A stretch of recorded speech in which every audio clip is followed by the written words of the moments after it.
یہ سب چیزیں وہبی ہیں جو اللہ کی طرف سے عطا ہوئی ہیں اس کو۔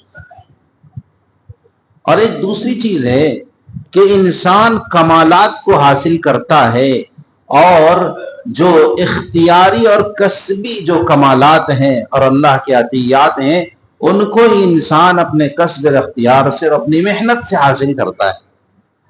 جیسے مثلا علم حاصل کرتا ہے، جیسے مثلا تقوی حاصل کرتا ہے، جیسے کوئی ہنر حاصل کرتا ہے۔ یہ سب چیزیں ہیں جو انسان کی عزت اور شرف کی چیزیں ہیں، لیکن یہ اختیاری ہیں۔ تو انسان کو جو نعمتیں ملی ہوئی ہیں وہ دو طرح کی ہیں۔ ایک نعمت وہ ہے جو انسان کے اختیار میں نہیں ہے، وہ اللہ کی طرف سے دی ہوئی ہے، اور دوسری نعمتیں وہ ہیں کہ انسان انہیں چاہے تو اس کے اختیار میں ہے اور اس کو انسان حاصل کر سکتا ہے۔ اللہ نے جن چیزوں کی تمنا کرنے سے منع فرمایا یہ وہ چیزیں ہیں جو اللہ نے کسی کو بطور ہبہ کے دے دیا ہو اپنی طرف سے، اور انسان کے اختیار میں اس کا حاصل کرنا نہ ہو۔ مثلا کسی خاص خاندان میں پیدا ہو گیا تو اس میں اس کا کیا دخل ہے؟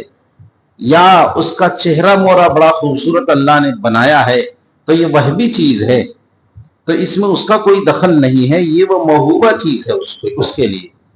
اب کوئی بدصورت شخص اس کی تمنا کرنے لگے کہ وہ صورت ہم کو بھی ملنی چاہیے، یا وہ شرف جو اس کو خاندانی شرف حاصل ہے، جو خاندانی عزت حاصل ہے، وہ عزت ہمیں بھی حاصل ہونی چاہیے۔ تو اللہ فرماتے ہیں یہ غیر ضروری چیزیں ہیں، اس میں انسان کو دماغ نہیں لگانا چاہیے، اس لیے کہ یہ چیز حاصل ہونے والی ہے ہی نہیں۔ تم کو حاصل ہونے والی جو چیز ہے اس کے لیے تم جد و جہد کرو، اس کے لیے میدان ہے تمہارا۔ کسی کو اللہ نے بڑی ذہانت عطا کی ہے، بڑی فطانت عطا کی ہے، بہت سمجھدار ہے، اب دوسرا شخص جو سمجھدار نہیں ہے وہ اس کی تمنا کر رہا ہے کہ یہ سمجھ ہم کو بھی مل جانی چاہیے، تو اللہ فرماتے ہیں کہ اس کی تمنا کرنے سے کوئی فائدہ نہیں۔ وَلَا تَتَمَنَّوْا مَا فَضَّلَ اللَّهُ بِهِ بَعْضَكُمْ عَلَى بَعْضٍ۔ تو معلوم ہوا کہ جو وہبی چیزیں ہیں اس میں انسان کو تمنا نہیں کرنی چاہیے، اور جو اختیاری چیزیں ہیں کہ انسان اس کو کسب سے اور اختیار سے حاصل کر سکتا ہے، اس کی تمنا کرنے کے ساتھ ساتھ اس میں انسان کو جد و جہد بھی کرنی چاہیے۔ اسی لیے آگے قرآن نے کہا وَلَا تَتَمَنَّوْا مَا فَضَّلَ اللَّهُ بِهِ بَعْضَكُمْ عَلَى بَعْضٍ لِلرِّجَالِ نَصِيبٌ مِّمَّا اكْتَسَبُوا وَلِلنِّسَاءِ نَصِيبٌ مِّمَّا اكْتَسَبْنَا، کہ مردوں کے لیے وہ ہے جو کچھ انہوں نے کمایا اور جو کچھ وہ کسب کرتے ہیں، جو اپنے اختیار سے حاصل کرتے ہیں، یہ ان کے لیے عزت کی بات ہے، اور عورتوں کے لیے وہ ہے جو اپنے کسب و اختیار سے جس چیز کو حاصل کرتی ہیں، یعنی اختیار سے اور محنت سے جو چیزیں حاصل کرنے والی ہیں اس میں آدمی محنت کرے نا۔ جس میں محنت کر کے کوئی فائدہ نہیں ہے اور وہ چیز انسان حاصل ہی نہیں کر سکتا ہے، اس کی تمنا کرنے سے کیا فائدہ ہے؟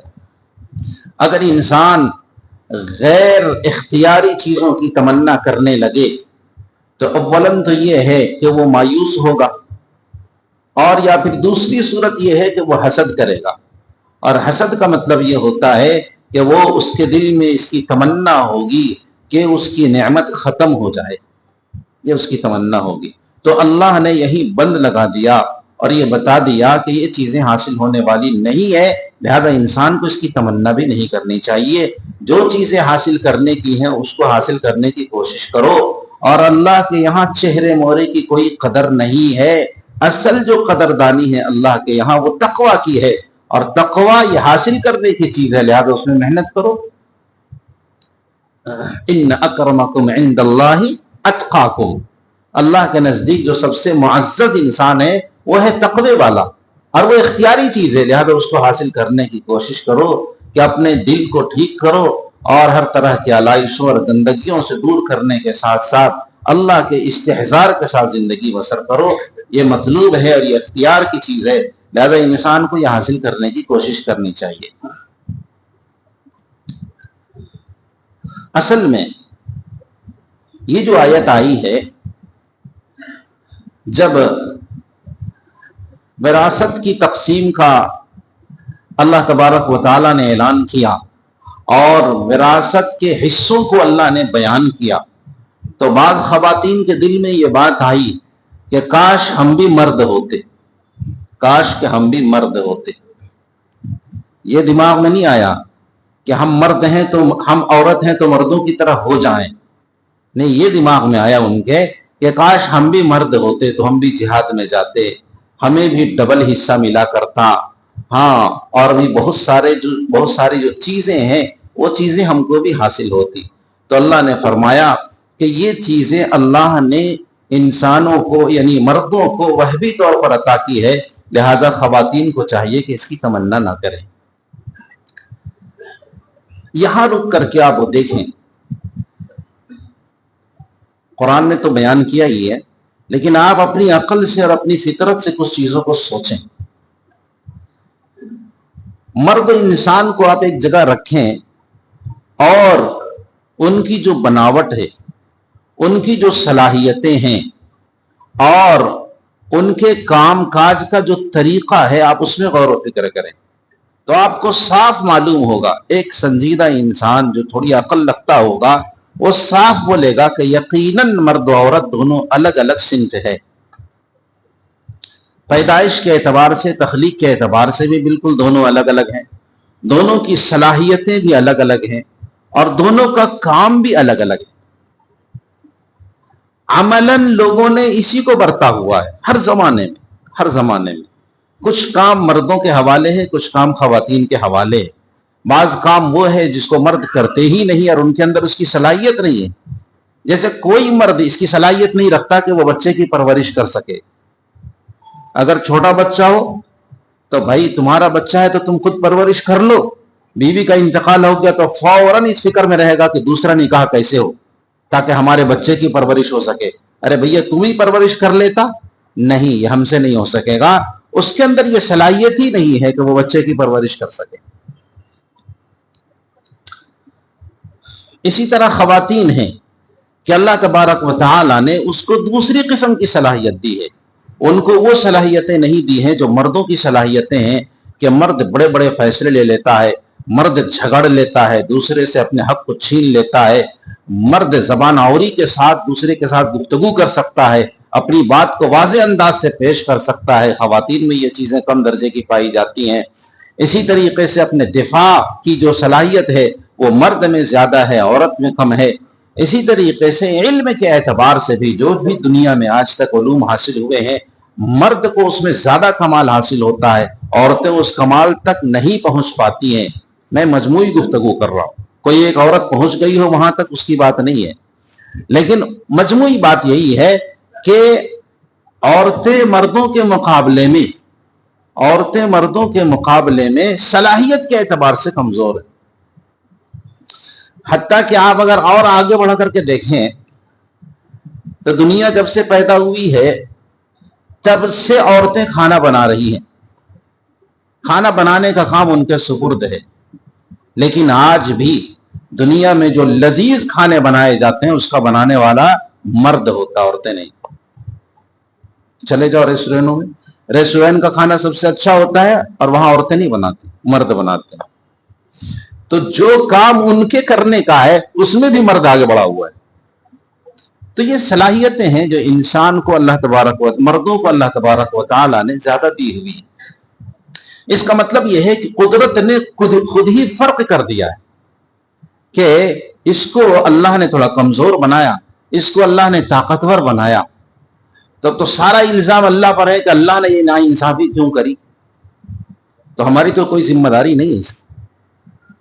تو آپ اللہ سے جھگڑو کہ اللہ نے یہ ناانصافی کیوں کی؟ تو آپ تھوڑی سی اگر اللہ نے آپ کو عقل دی ہے تو آپ اپنی عقل سے سوچیں کہ کیا ہر آدمی ایک ہی کام کے لیے پیدا ہوا ہے؟ ہر آدمی ایک ہی کام کے لیے تو نہیں پیدا ہوا نا۔ یہ دنیا کا جو نظام چل رہا ہے یہ الگ الگ صلاحیتوں کے لوگ ہیں، ان صلاحیتوں سے یہ کارخانہ چل رہا ہے۔ اسی طریقے سے امور خانہ داری جس کو آپ کہتے ہیں کہ عائلی ہمارا جو خاندانی نظام ہے، عائلی نظام ہے، جو خاندانی نظام ہے، اس نظام کو چلانے کے لیے بھی مختلف صلاحیتوں کے لوگ چاہیے۔ اگر سب ایک ہی کام کریں گے تو ایک ہی کام ہوگا، سب کام تو نہیں ہوں گے۔ حالانکہ کئی کاموں کے مجموعے کا نام ایک ہوتا ہے جس سے ایک چیز بنتی ہے. ایسا تو نہیں ہے کہ ایک ہی کام کرنے سے سارا کام ہو جائے گا. آپ ایک انسانی جسم کی مثال لے لیجئے کہ انسانی جسم کے جو پارٹس ہیں، جو حصے ہیں، جو اعضاء ہیں، اللہ تبارک و تعالیٰ نے جو بنائے ہیں، آپ ان میں غور کیجئے کہ ہر ایک کو کیا ایک ہی حیثیت حاصل ہے؟ حالانکہ یہ انسانی کا پارٹ ہے، ایک انسانی کا حصہ ہے.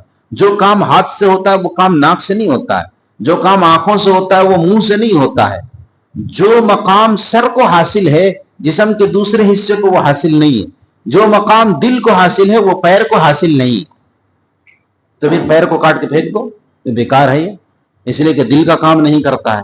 جو سر کا مقام ہے وہ ہاتھ کا مقام نہیں، لہذا ہاتھ کو کاٹ کے پھینک دیا جائے؟ نہیں.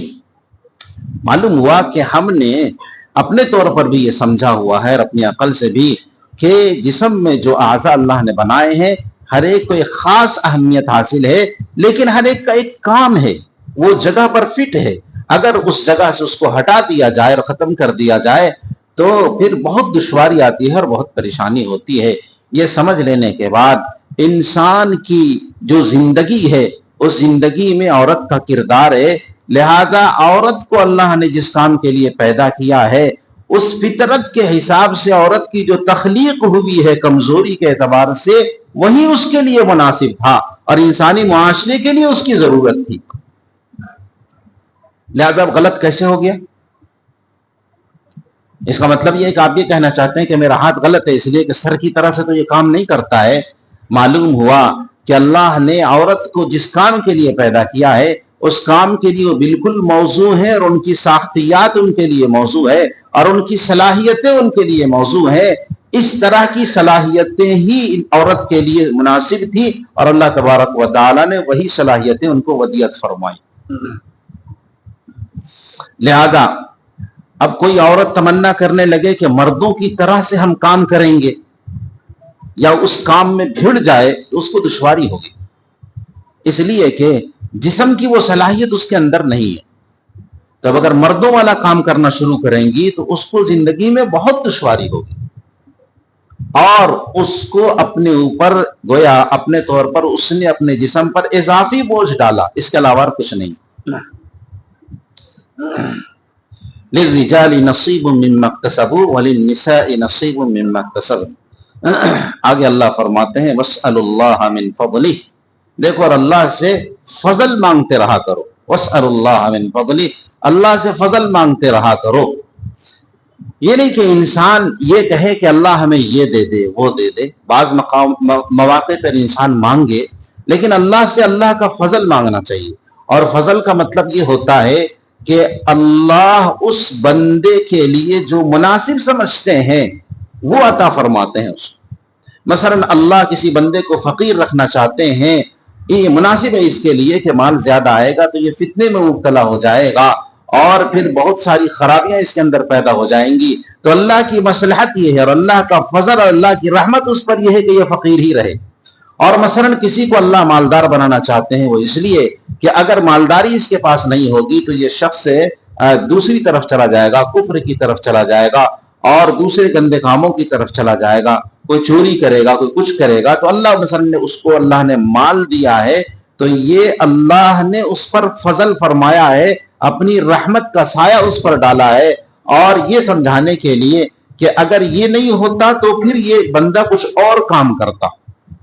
اس لیے انسان کو کوئی خاص چیز مانگنے کے بجائے یہ مانگنا چاہیے کہ اللہ مجھ پر اپنا فضل فرمائیے. اس کا مطلب یہ ہے کہ جو میرے مناسب حال ہو آپ اس طرح کی چیزیں ہمیں عطا کر کے اس پر ہم کو راضی کر دیجیے. یہ ہے واسألوا اللہ من فضلہ ان اللہ کان بکل شیء علیما. اس کے بعد کی آیت میں اللہ فرماتے ہیں الرجال قوامون علی النساء، کہ اللہ نے مردوں کو عورتوں کا ذمہ دار بنایا ہے. عورتوں کے مقابلے میں اللہ تبارک و تعالی نے مردوں کو عورتوں کا ذمہ دار بنایا ہے. کفالت کی ذمہ داری اس کے اوپر ہے، دیکھ ریکھ کی ذمہ داری اس کے اوپر ہے، نظم و نسق کی ذمہ داری اس کے اوپر ہے اور پورے نظام کو اور سسٹم کو چلانے کی ذمہ داری مردوں پر ہے. کیوں؟ اللہ دو باتیں ارشاد فرماتے ہیں، بما فضل اللہ بعضهم علی بعض، اس وجہ سے کہ اللہ نے بعض کو بعض پر فضیلت دی ہے۔ یہ جو میں نے اس سے پہلے بیان کیا آپ کے سامنے کہ اللہ نے مردوں کو عورتوں پر ایک گنا فضیلت دی ہے، کہ اللہ نے اس کی صلاحیتیں کچھ اور بنائیں، اس کے جسم کے ساختیات کسی اور طرح کے ہیں، تو اللہ نے یہ جو اس کو دیا ہے، خاص قسم کی جو صلاحیتیں دی ہے، اس کی وجہ سے ذمہ داری کا بوجھ مرد پر ڈالا ہے، عورت پر نہیں ڈالا ہے۔ ذمہ داری مرد اٹھائے گا، دفاع کی صلاحیت اس کے اندر ہے، کمانے کی صلاحیت اس کے اندر ہے، قوت فیصلہ اس کے اندر ہے، آگے بڑھ کر کے کسی چیز کو لے لینے کی صلاحیت اس کے اندر ہے، لہذا اس طرح کی ساری ذمہ داری یہ اٹھائے۔ ذمہ دار کون بنتا ہے؟ جو طاقتور ہوتا ہے، جو صلاحیت مند ہوتا ہے۔ جو بیچارہ دبلا پتلا ہوا کسی کام کا نہیں ہوگا، کچھ کام بھی نہیں کر سکے گا، اس کی کوئی صلاحیت نہیں ہوگی، تو اس کو ذمہ دار بنا دیا جائے گا؟ کارخانے کا ذمہ دار تو اس کو بنائیں گے جس کے اندر صلاحیت ہو، تو اللہ نے اس کے اندر صلاحیت پیدا کی ہے تو کہا کہ ذمہ داری یہ نبھائے گا۔ اور ذمہ داری کا مطلب کیا ہوتا ہے؟ ذمہ داری کا مطلب حکومت نہیں ہوتی، ذمہ داری کا مطلب ہوتا ہے خدمت، اور اس کے ساتھ ساتھ حکومت بھی ہوتی ہے کہ انسان اپنی بات کو رکھے مشورے کے ساتھ، تو اس کے ساتھ آدمی کام کو انجام دیتا ہے۔ تو اللہ فرماتے ہیں الرجال قوامون علی النساء بما فضل اللہ بعضهم علی بعض، ایک تو ان کی ذمہ داری اس وجہ سے ہے، اور ان کو فضیلت اس لیے حاصل ہے کہ اللہ تبارک و تعالیٰ نے اس کو مردوں کو ایک خاص فضل عطا کیا ہے، ایک خاص صلاحیتوں سے نوازا ہے۔ بما فضل اللہ بعضهم علی بعض۔ دوسری بات اللہ نے فرمائی وَبِمَا أَنفَقُوا مِنْ أَمْوَالِهِمْ، یہ اس لیے کہ مرد حضرات عورتوں کے اخراجات کو برداشت کرتے ہیں، مرد حضرات عورتوں کے اخراجات کو برداشت کرتے ہیں، لہذا ان دو وجہوں سے اللہ تبارک و تعالی نے عورتوں کا ذمہ دار اور گھر کا ذمہ دار اللہ نے مرد کو بنایا ہے، عورت کو نہیں۔ اس لیے کہ ہمارا بھی ذہن میں یہی ہے کہ بھئی کمائیں ہم، بات کسی اور کی چلے، لائیں ہم کما وما کر کے اور میرا پیسہ کوئی اور خرچ کرے، ایسا نہیں ہوگا۔ بھئی ہم کماتے ہیں تو ہم ہی سمجھیں گے کہ ہم کو کہاں خرچ کرنا ہے، اور ظاہر ہے کہ خرچ کرنا ہے عورتوں پر ہی، بیوی بال بچوں پر ہی، تو لہذا اس کا فیصلہ مرد ہی کرے گا۔ اور چونکہ یہ نظام اللہ تبارک و تعالیٰ نے بنایا ہے مردوں کے اس خاص کمانے کی وجہ سے، اس لیے مرد کی بات چلے گی۔ اس کا مطلب یہ ہے کہ اسلام نے عورتوں کو اخراجات سے بالکل بری کر دیا، کہ سارے اخراجات اور تمہاری ساری ضرورتیں اور ساری کفالتیں مرد کے ذمے ہیں۔ چنانچہ کئی جگہ قرآن میں بھی اس کا ذکر موجود ہے کہ اللہ نے فرمایا اسکنوہن من حیث سکنتم من وجدکم ولا تضاروہن لتضیقوا علیہن، کہ جہاں تم رہتے ہو وہاں عورتوں کو رکھو، اور اس کے ساتھ ان عورتوں کے ساتھ ایسا برتاؤ نہ کرو کہ تنگ دل ہو کر کے تم سے دل برداشتہ ہو کر کے چلی جائیں۔ ہوتا ہے نا بعض مرتبہ کسی کو کہیں سے نکالتے تو نہیں صاف بول کر کے، لیکن اس کو اتنا پریشان کرتے ہیں کہ بیچارہ بولے گا کہ یار چلے جانے میں عافیت ہے۔ ہوتا ہے نا ایسا کہ بھئی یہاں سے چلے جانے میں عافیت، اتنا لوگ پریشان کر رہے ہیں اندرونی طور پر۔ تو اللہ فرماتے ہیں کہ نہیں، اس طرح سے کوئی انداز اختیار مت کرو کہ جس کی وجہ سے وہ یہ سمجھے کہ یہاں رہنا ہمارے لیے دشوار ہے۔ فَإِن كُنَّ أُولَاتِ حَمْلٍ، اگر وہ ان حالت حمل میں ہوں تو ایسی صورت میں ان پر خرچ کرو، اور اس کی اپنی وسعت کے مطابق خرچ کرو۔ یہ ساری تفصیل ہے کہ آدمی کو چاہیے کہ خرچ کرے، اور جب آدمی نکاح پڑتا ہے تو اس وقت بھی اس چیز کو کہتا ہے کہ بھئی نان و نفقہ کی ذمہ داری تمہارے اوپر ہے، وہ اس ذمہ داری کے ساتھ لیتا ہے۔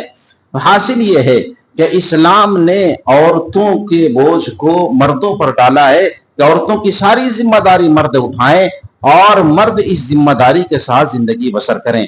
اب ظاہر ہے کہ جب یہ ذمہ دار ہے تو بات اس کی چلنی چاہیے، یہ اس کا مطلب ہے۔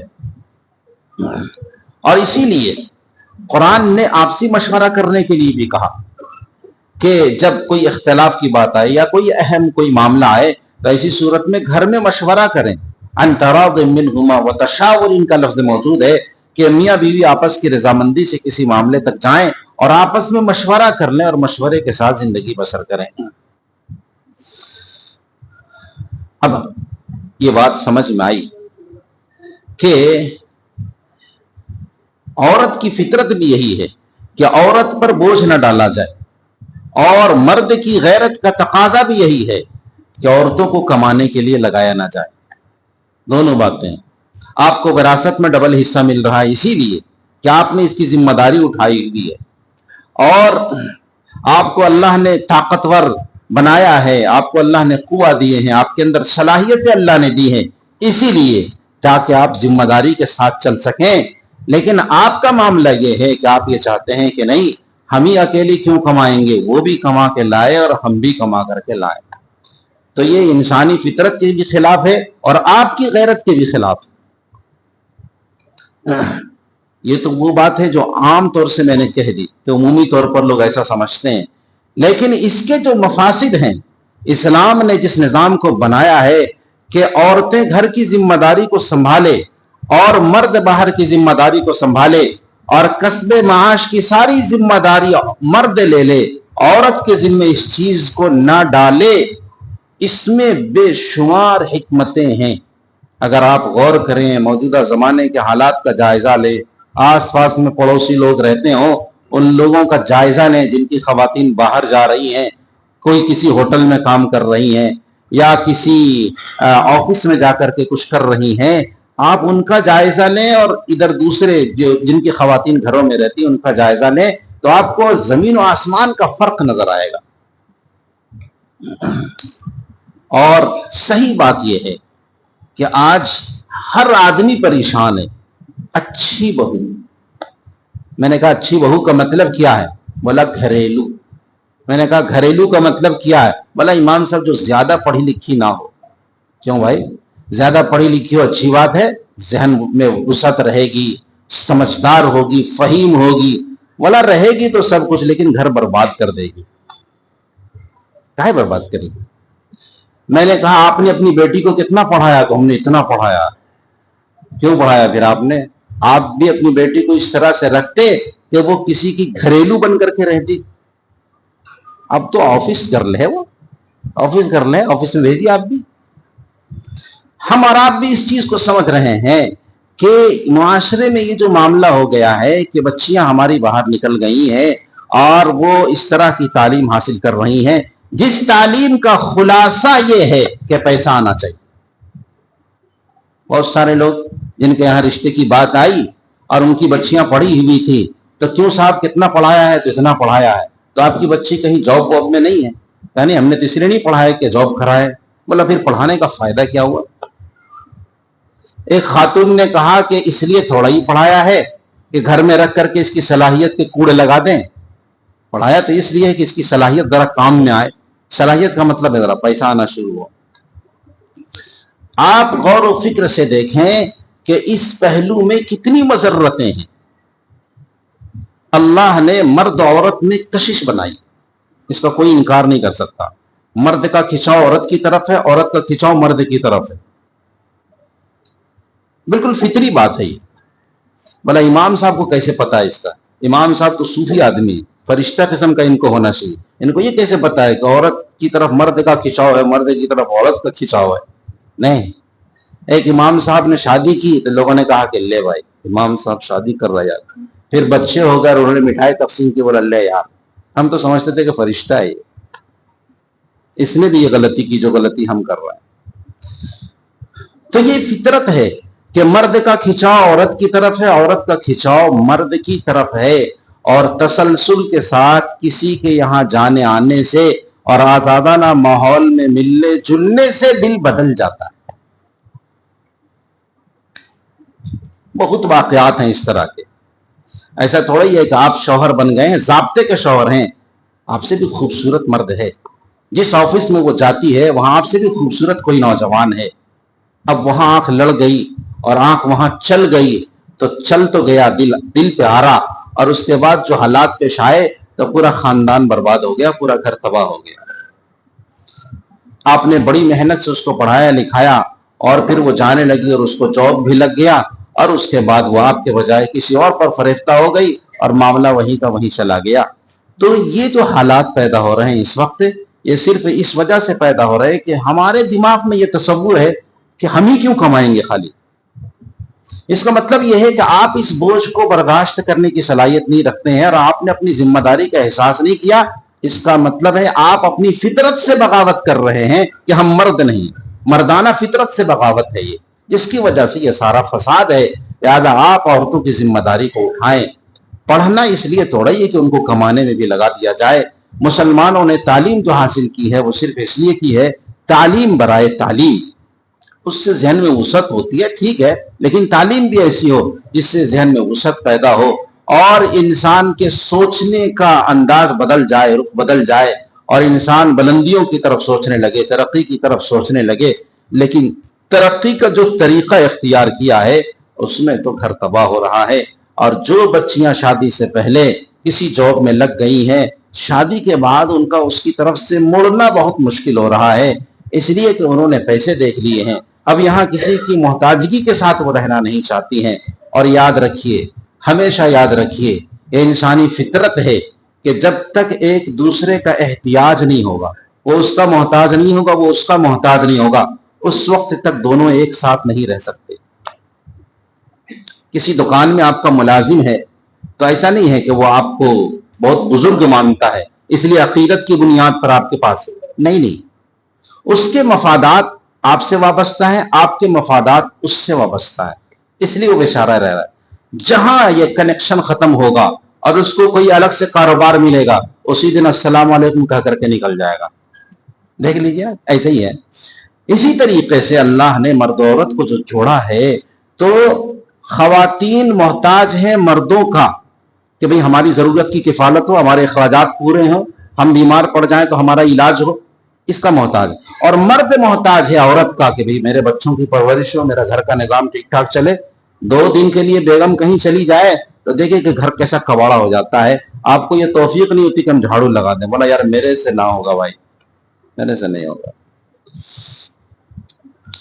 یہ جو احتیاج اللہ نے پیدا کی ہے، آپ اس احتیاج کو ختم کر رہے ہیں.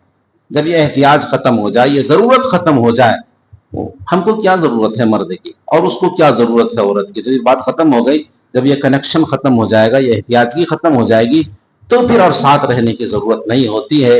اسی وجہ سے طلاق کی کثرت ہے، اسی وجہ سے گھر کا پھوٹنا زیادہ ہو رہا ہے، اسی وجہ سے انسان پریشان حال ہے. پھر جا کر کے خودکشیاں کرتا ہے، کوئی ریل گاڑی میں جا کر کے جان دیتا ہے، کوئی کہیں دیتا ہے.